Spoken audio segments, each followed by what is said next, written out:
In the metals quadrant today, taking a look at the March copper futures contract, which had a big price reversal intraday from up about 61 basis points or 0.6% at 4.3675 on the highs today, all the way to down 2.08% on the lows in that March contract. That was 4.2505.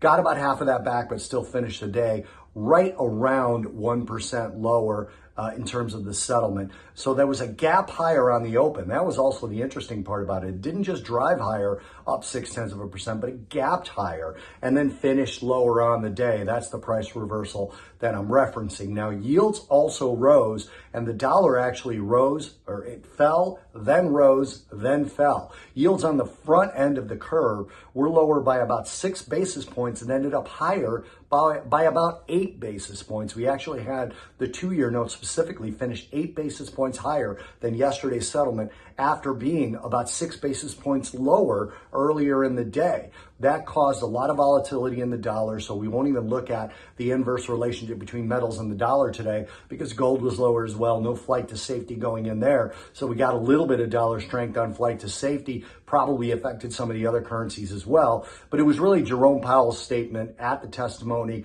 in front of the committee that judges the CARES Act and the way they implemented the CARES Act, where he said it's time to retire transitory, which indicates an inflationary fight.